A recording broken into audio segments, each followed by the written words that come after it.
ब्रह्मा जी बोले, हे नारद, उस समय शिव जी का विवाह अपने नेत्रों से देखने के लिए सभी उत्सुक एवं प्रसन्न थे। मैना ने सर्वप्रथम शिव जी की आरती उतारी। इसके पश्चात शिव जी अंदर गए। देवता एवं मुनि आदि भी अंदर जाकर बैठ गए। वे सब शिव जी के चंद्रमा के समान सुंदर मुख को चकोर की भांति देखने लगे। उस समय मंडप के चारों ओर की धरती 4 प्रकार से पवित्र हो गई। उसके नीचे सिंहासन पर शिव जी विराजमान हुए। फिर गिरिजा आई। वे 16 श्रृंगार की हुए अपनी सखियों के साथ थी। विष्णु जी तथा हम सब देवताओं ने हाथ जोड़कर गिरिजा को प्रणाम किया तथा सबने शुभ आशीर्वाद दिया। दोनों ओर के मुनियों ने प्रथम गणपति एवं गौरी का पूजन किया। तदुपरांत वे अन्य रीतियां पूरी करने लगे। हे नारद, पंच देवता अनादि तथा पांचों को समान जानकर उनकी पूजा करनी चाहिए। जिस प्रकार वेद में विवाह की विधि लिखी है, हिमाचल ने उसी प्रकार सब रीतियां पूरी की। मैना ने बहुत महीन तथा उत्तम वस्त्र शिव जी को दिए। उसी प्रकार के 2 वस्त्र गिरिजा को भी दिए। गिरिजा हिमाचल की दाहिनी ओर आकर बैठी और शिव जी गिरिजा के सम्मुख बैठे। तब मुनीश्वरों ने वेद पाठ किया।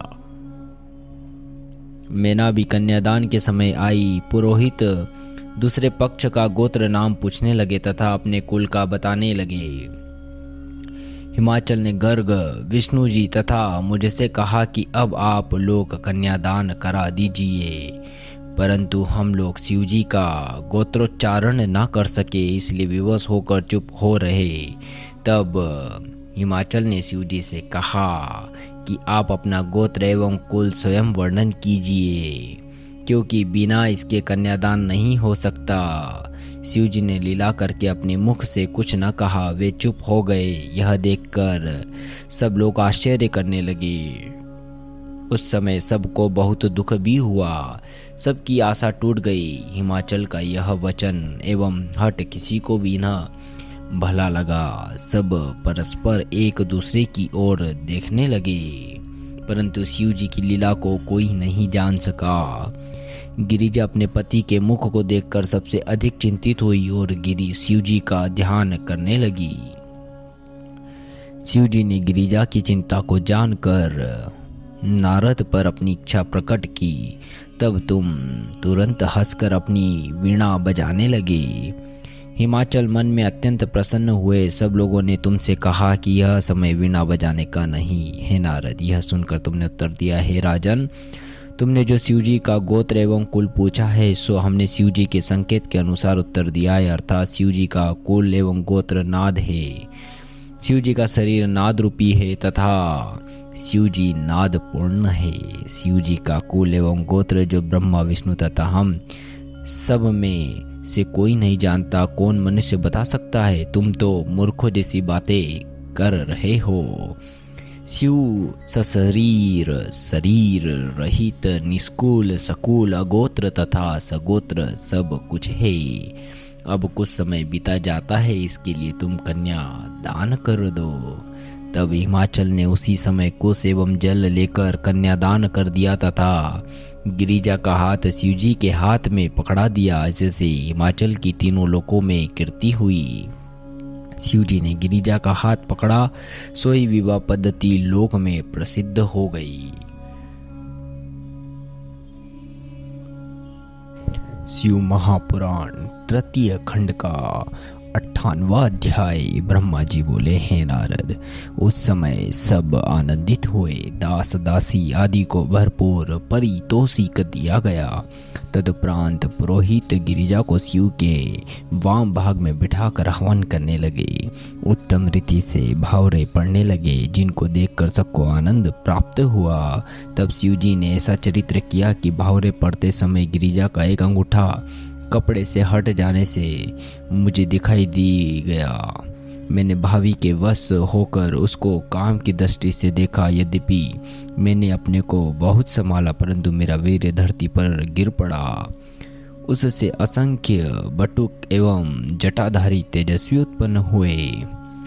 वे सब मेरी स्तुति करके खड़े हो गए। शिव जी को उनको देखकर अत्यंत क्रोधित हो त्रिशूल उठा लिया। जब सबने मिलकर शिवजी की विनती की तब शिवजी प्रसन्न होकर बोले, हे ब्रह्मा, हम अप्रसन्न नहीं हैं, तुम सुखपूर्वक अपना कार्य करो। तब मैंने उन सबको बटुकों को सूर्य को सौंप कर कहा कि तुम सब इनकी सेवा में रहो। वे सब सूर्य की सेवा में ब्रह्मचारी रहकर वेद के महान ज्ञाता हुए। हे नारद, इसके पश्चात मैंने विवाह का जो कार्य शेष रह गया था वह सब भली भांति पूर्ण करा दिया। फिर हिमाचल ने हम सबको जो कुछ उचित दिया। शिव जी को उन्होंने रत्न आदि हर प्रकार धन द्रव्य दहेज के रूप में दिया। हिमाचल की उदारता से उस समय कोई भिक्षुक खाली हाथ न रहा। फिर हम सब तो अपने अपने निवास स्थान पर लौट आए, परंतु स्त्रियां शिव जी को घर के भीतर ले जाकर सब रीतियां पूरी करने लगी। उन स्त्रियों ने शिव जी के साथ अनेक प्रकार के हास्य किए। 59वां अध्याय। ब्रह्मा जी बोले, हे नारद, सब रीतियां पूरी हो जाने के पश्चात स्त्रियों ने शिव जी और गिरिजा को अंतपुर में ले जाकर उत्तम शैया पर बिठाया। गिरिजा और शिव के उस समय के स्वरूप का जो वस्त्राभूषण से सज्जित था, किसी प्रकार का वर्णन नहीं किया जा सकता। उस समय सब देवपत्नियां शिव जी के पास गई, जिनमें से सावित्री, जाह्नवी, लक्ष्मी, सरस्वती, अहिल्या, तुलसी, शतरूपा, संज्ञावर्ता, अदिति तथा 16 संसार की माताएं जो अपनी कृपा द्वारा संसार के दुखों को नष्ट कर देती थी।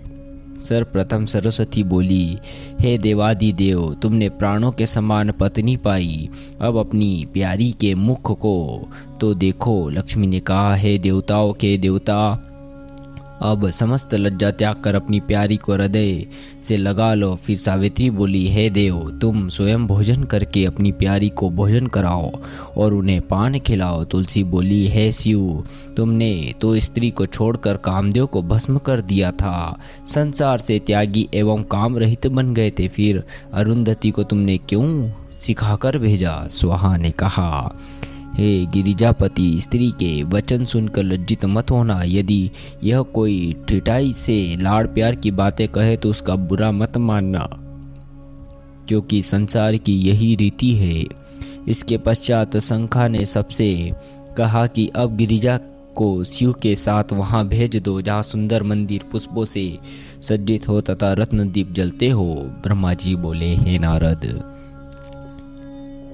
स्त्रियों की ऐसी हास्यपूर्ण बातें सुनकर शिवजी अत्यंत लज्जित हुए तथा बोले, हम तुम सबके हाथ जोड़ते हैं तथा विनय करते हैं कि हमारे समक्ष ऐसी बातें मत कहो।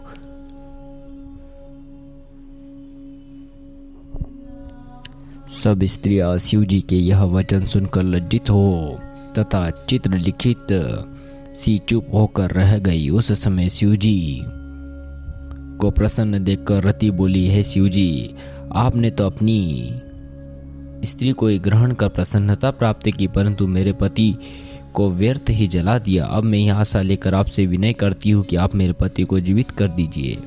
इस समय मेरे अतिरिक्त सारा संसार आनंदित है। यह कहकर रति विलाप करने लगी, जिससे सभी दुखित हुए। फिर रति अपने पति की जली हुई भस्म को लेकर, जिसे वह बांध कर लाई थी, खोलकर शिवजी के आगे खड़ी हो गई। रति का रोना सुनकर सब स्त्रियां भी रोने लगी। उस समय शिवजी ने रति एवं देवपत्नियों का रुदन सुनकर एक बार अमृत दृष्टि से देखा, जिससे उसी समय कामदेव अपनी भस्म से उत्पन्न हो गया। यह देखकर रति अत्यंत प्रसन्न हुई तथा कामदेव शिवजी की स्तुति करने लगा। शिवजी ने कहा, हे कामदेव, अब तुम शोक मत करो तथा बाहर बारात में जाकर बैठो। कामदेव ने शिवजी के आदेशानुसार जनवासे में जाकर मुझको एवं शिवजी को प्रणाम किया। मैंने उसे आशीर्वाद देते हुए कहा कि तुम शिव एवं गिरिजा के प्यारे हो। अस्तु, अब तुमको किसी प्रकार का भय नहीं करना चाहिए। यह सुनकर कामदेव वहीं बैठ गया। हे नारद, फिर स्त्रियां अत्यंत प्रसन्नता के साथ शिवजी एवं गिरिजा को अनेक प्रकार की विचित्र वस्तुओं एवं रत्न आदि से भूषित मुख्य अंतपुर में ले गई। उस अंतपुर को विश्वकर्मा ने स्वयं अपने हाथों से निर्मित किया था। चंदन, कस्तूरी, अगरू आदि से मंदिर में सब और सुगंधी फैल रही थी। उसमें कहीं विष्णुलोक, ब्रह्मलोक, इंद्रलोक तथा गोलोक, राममंडल आदि के चित्र थे और कहीं वह कैलाश बना हुआ था जहां वृद्धा अवस्था एवं मृत्यु का कोई भय नहीं। शिवजी उन सुंदर और से अनेक प्रकार के बाजे बजने लगे तथा मुनि देवता आदि जयकार का शब्द करने लगे। तब विष्णु जी ने धर्मराज से कहा कि तुम शिव जी के पास जाकर उन्हें किसी उपाय से निद्रा से जगा कर उठाओ। विष्णु जी ने वचन सुनकर धर्मराज ने शिव जी के समीप जाकर कहे, महाराज कृपा कर अब उठिए तथा जनवासे में चलकर सबको आनंदित कीजिए। धर्मराज की यह बातें सुनकर शिव जी हंसे और बोले, धर्मराज तुम चलो, मैं अभी आता हूँ। शिव जी बड़ों की आज्ञा पाकर मन में हंसते हुए जनवासे को चल दिए। शिव महापुराण तृतीय खंड का 60वां अध्याय। ब्रह्मा जी बोले, हे नारद, अंतपुर से उठकर जब शिव जी जनवासे में आए तब हमने सब देवताओं आदि को बुला लिया। विष्णु जी तथा मैंने तुम्हें तथा सप्तर्षियों को संबोधित करते हुए इस प्रकार उच्च स्वर में कहा, हे नारद एवं हे सप्तर्षियों, तुमने बड़ी कृपा की। केवल तुम्हारी कृपा के फलस्वरूप ही यह विवाह संपन्न हुआ है। फिर विष्णु जी तथा मैंने बहुत सा दान देकर हिमाचल से विदा मांगी। हिमाचल बहुत से लोगों के साथ आकर विनय करते हुए बोले, हे देवताओं, आप मुझे छोड़कर ना जाए। यद्यपि मैं आप लोगों की भली प्रकार से सेवा न कर सका, सेवा तो क्या आपके चरण भी ना धो सका। मैं अत्यंत लज्जित हूँ, यहाँ तक कि पुष्प भी आप लोगों को भेंट ना कर सका। आशा है आप लोग उसका विचार ना करें, पुनः मेरे ग्रह को पवित्र करेंगे। हे नारद, यह सुनकर मैंने, विष्णु जी ने तथा समस्त देवताओं ने हिमाचल से कहा, हे पर्वतराज, तुम तो धन्य हो, हमने ऐसा आनंद कहीं प्राप्त नहीं किया। इस प्रकार का मनोहारी स्थान तथा भोजन कहीं प्राप्त नहीं हुआ। रिद्धि सिद्धि तुम्हारी चेली है, संसार में तुम्हारे समान और कौन है। इसी प्रकार दोनों ओर से नम्रता के वचन कहे गए। इसके उपरांत हिमाचल बारात को अपने घर कराने भोजन को ले गए। वहां पहुंचकर वे बारात को भोजन कराने लगे और स्त्रियां शिवजी को सुनाकर गाली गाने लगी, जिनका आशय यह था कि यद्यपि तुम अपनी संपूर्ण सामग्री अशुभ रखते हो, परंतु अपने भक्तों को सब कुछ प्रदान करते हो। यह सुनकर शिव जी ने वरदान दिया कि जो इस वृत्तांत को पढ़ेगा वह सदैव प्रसन्न बना रहेगा।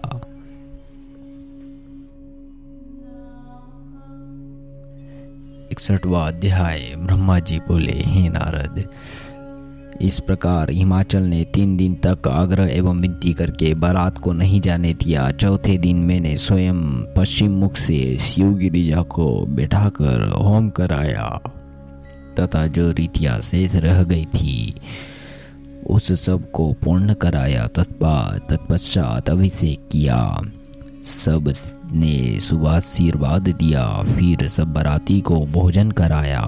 प्रातःकाल जब हिमाचल से विदा मांगी तो हिमाचल ने अत्यंत विनय के साथ बारात विदा की आज्ञा न देकर उसे कई दिन तक वहीं ठहराए रहे। हिमाचल के प्रेम एवं शील के कारण किसी को भी ऐसी संगति छोड़ने की इच्छा न हुई। उस समय देवताओं ने हिमाचल की बहुत स्तुति की तथा समझाते हुए कहा, हे राजन, शिव जी पर ब्रह्म है, जिनके हम सब सेवक हैं। वे तुम्हारे घर आए, इसलिए संसार में तुमसे अधिक भाग्यवान कौन है। यह कहकर सब देवता एवं मुनि अत्यंत दुखी होकर वहां से लौट आए और कोई किसी से कुछ ना कह सका। अंत में निराश होकर हिमाचल ने लज्जा से एक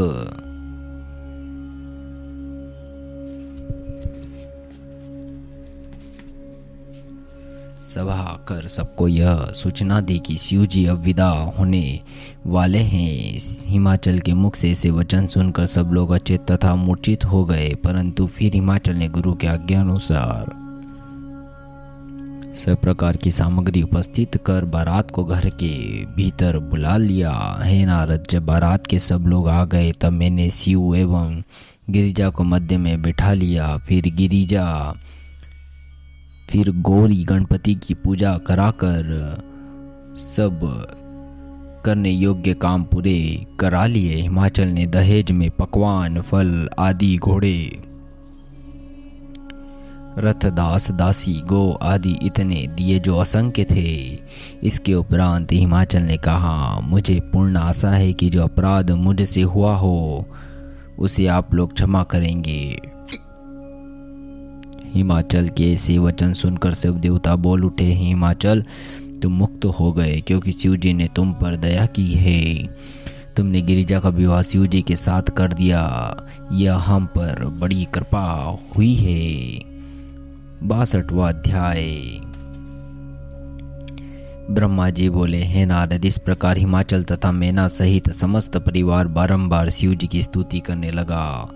तत्पश्चात सब बारात वहाँ से वास स्थान में लौट आई। शिव जी हिमाचल के घर के भीतर गए, जहाँ सब स्त्रियां एकत्र होकर शिव जी को विदा करने लगी। शिव जी ने कहा, सब बारात यहाँ से विदा हो गई, अब मुझे भी विदा होने की आज्ञा दे। यह सुनकर मैना ने बड़े स्नेह के साथ गिरिजा को शिव जी को सौंप दिया तथा बोली, हे शंकर, यह गिरिजा मुझे प्राणों से भी अधिक प्रिय है तथा अभी इसकी अवस्था छोटी ही है। यह अधिक कोमलांगी है, इसको संसार के रीति रिवाज अब तक मालूम नहीं है। यह बहुत ही सीधी है, इसलिए आप इसे प्रेम तथा कृपा से रखें। यह कहकर मैना शिव जी के चरण पकड़कर मोहित हो गई।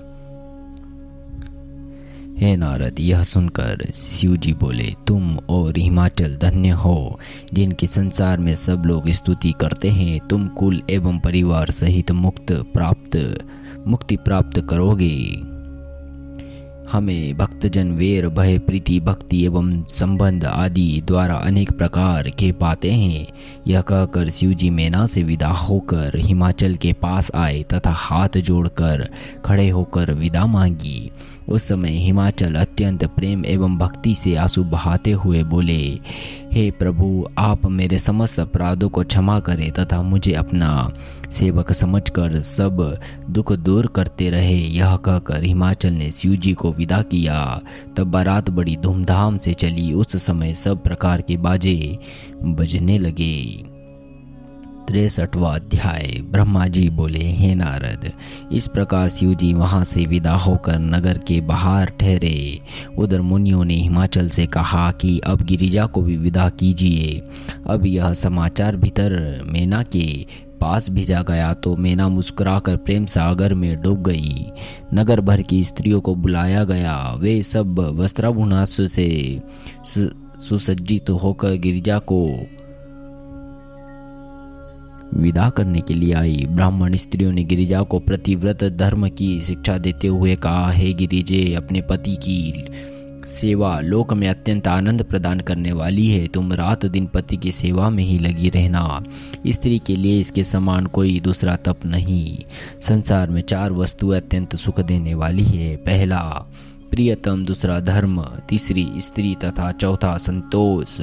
परंतु इन चारों की परीक्षा विपत्ति के समय में ही हो सकती है। जो स्त्री अपने पति का सम्मान नहीं करती, उनकी सेवा नहीं करती, वे निसंदेह नरक में जाती है। इसलिए स्त्री को सब कुछ त्याग कर केवल अपनी पति की सेवा करना उचित है।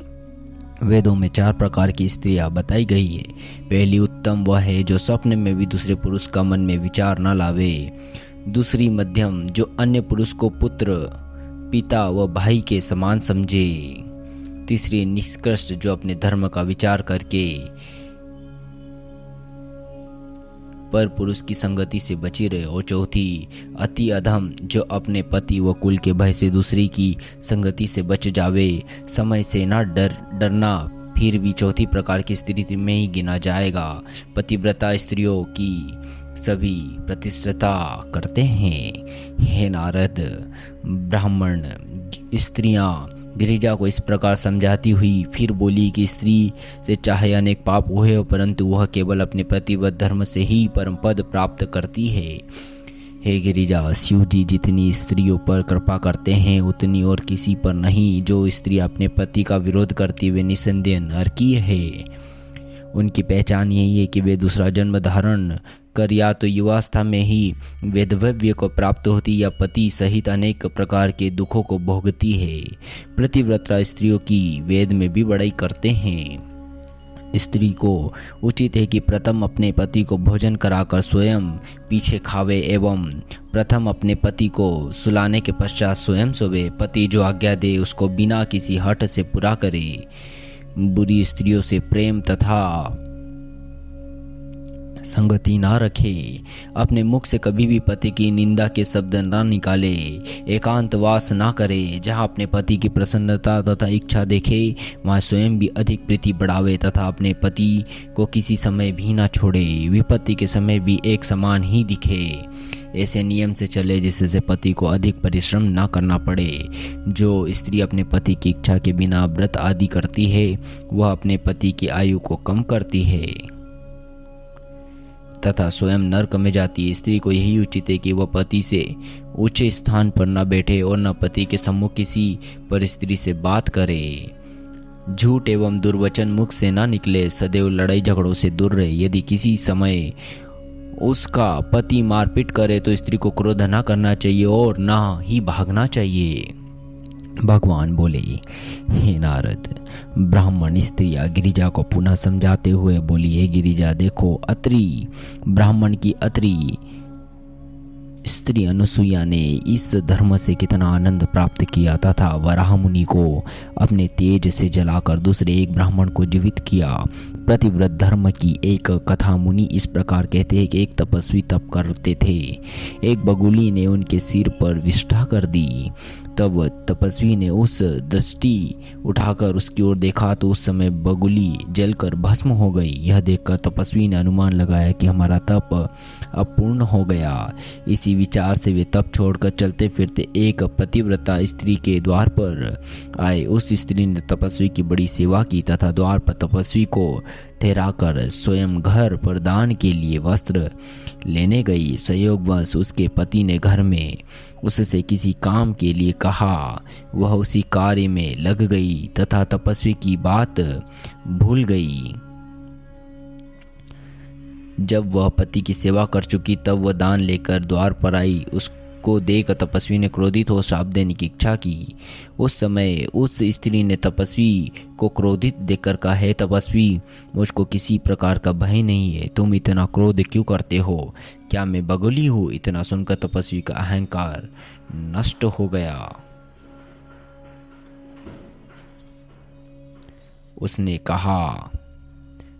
उसने उसकी बारंबार प्रशंसा करते हुए इस प्रकार को समझाते क्या कि प्रतिव्रता धर्मों से बढ़कर है। हे गिरिजे, तुम विश्वास रखो कि संसार में पति से बढ़कर अन्य कोई देवता नहीं है। 64वां अध्याय। ब्रह्मा जी बोले, हे नारद, मैना ने भी गिरिजा को इस प्रकार बहुत सी बातें समझाई। फिर उनको विदा करने की इच्छा की। वे गिरिजा को वियोग का दुख स्मरण कर अत्यंत दुखी हुई। वे गिरिजा को बारंबार अपनी भुजाओं से लिपटा देती थी। इसी प्रकार शिव जी की सेवा के लिए बार बार कहती हुई रोने लगी। वे बोली, हे पुत्री, दूसरे के फंदे में पड़कर कुछ आनंद नहीं मिलता। गिरिजा भी प्रेम से मैना के चरणों पर गिर कर पड़ी तथा मूर्छित हो गई। मैना ने उन्हें उठाकर अपनी छाती से लिपटा लिया। फिर गिरिजा की सखियां सहित गिरिजा को मैना से अलग कर ले चली। इसी प्रकार गिरिजा सबसे विदा होकर स्वयं रोती हुई एवं दूसरों को रुलाती हुई चली। गिरिजा की बातों को सुनकर बड़े बड़े धैर्यवान भी अधीर हो उठते थे। जहाँ तक कि पशु पक्षी भी रोने लगे। हिमाचल को भी बहुत दुख हो रहा था। उस समय कोई भी ऐसा पंडित ज्ञानी शेष न रहा जिसको रोने पीटने के अतिरिक्त कुछ ज्ञान रहा हो। तब ब्राह्मणों ने हिमाचल तथा उनके मित्रों से कहा कि अब शीघ्रता करो, शुभ मुहूर्त समाप्त हुआ जाता है। यह सुन हिमाचल ने निरुपाय होकर गिरिजा को पालकी पर सवार कर स्त्री धर्म की शिक्षा दी। मैना आदि अन्य समस्त स्त्रियां तथा पुरुष एक साथ गिरिजा को आशीष देने लगे। हिमाचल ने गिरिजा को वेदासिया भी दे दी, जिन्हें गिरिजा विशेष रूप से चाहती थी। जितने तोते आदि मधुरवाणी के पक्षी थे, उन्हें गिरिजा के साथ चलने के समय मार्ग में शुभ सुकून बजाते हुए चलने लगे। बाजे बजने लगे तथा चारों ओर प्रसन्नता की बातें दृष्टिगोचर होने लगी। हे नारद, गिरिजा के विदा के समय बहुत सा धन द्रव्य लुटाया गया। चलने के समय हिमाचल ने अपने पुत्र सहित देवताओं से प्रार्थना की कि हम कुछ दूर तक आपके साथ चलेंगे। कुछ दूर तक जाने के पश्चात देवताओं ने हिमाचल को विदा किया। हिमाचल भी वहां से यह कहकर मुझे तीनों लोकों में बड़ाई प्राप्त हुई, सबको प्रणाम कर विदा हुए। उन्होंने शिव जी से कहा कि आप मुझे कृपा करके अपनी भक्ति दीजिए। शिव जी ने प्रसन्न होकर हिमाचल की इच्छा पूर्ण की और उन्हें विदा किया। हिमाचल के यहाँ जितने अतिथि थे उन सबको भी हिमाचल ने आदर सहित विदा किया। उस समय विंध्य पर्वत ने हिमाचल से कहा, हे राजन, तुम शिवजी से संबंध स्थापित करके हम सब से श्रेष्ठ हुए। अस्तु, जब शिवजी बारात के साथ कैलाश पर्वत पर पहुँचे तब वहाँ हर प्रकार के आनंद की सामग्री एकत्र हुई। बाजे बजने लगे तथा शिवजी की आरती उतारी गई। तदुपरांत शिवजी गिरिजा ने शुभ लग्न में मंदिर में प्रवेश किया। 65वां अध्याय। ब्रह्मा जी बोले, हे नारद, शिव गिरिजा के मंदिर में प्रवेश करने के पश्चात सब स्त्रियां एकत्र होकर उनकी आरती उतारने लगी। विष्णु तथा हम सब ने दोनों का पूजन किया। उस समय हम सबको इस प्रकार आनंद प्राप्त हुआ जिस प्रकार दरिद्री को धन, अंधे को नेत्र तथा रोगी को अमृत प्राप्त होने से होता है। हम सब ने उनकी अलग अलग स्तुति की, जिससे शिव जी अत्यंत प्रसन्न हुए। फिर वहाँ से विदा होने की आज्ञा मांगते हुए शिव जी ने यह निवेदन किया कि हे कैलाशपति, हम सबको जो मनोरथ है उसे आप भली भांति जानते हैं। आप हम पर कृपा बनाए रखें और अब हमें जाने की आज्ञा दें।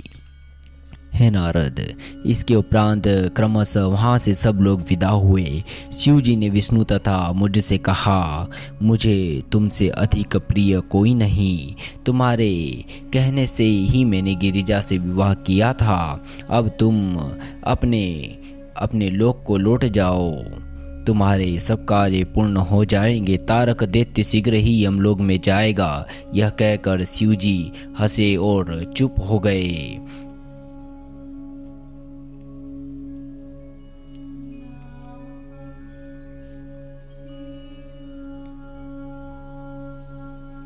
विष्णु जी तथा मैं भी हंसकर बड़ी प्रसन्नता से जय जय श्री शंभु कहते हुए उनकी स्तुति करके वहां से चल दिए। सब बारात के चले जाने के पश्चात शिवगण उनकी सेवा करने लगे। शिव जी जगत पिता तथा गिरिजा जगत माता है।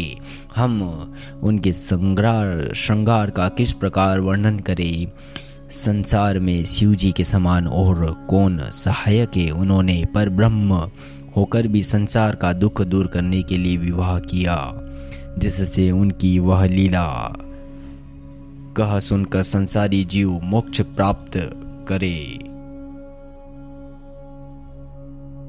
शिव गिरिजा के विवाह की यह कथा अत्यंत मंगल प्रदान करने वाली है। जो इसको ना सुने वह पशु के समान है।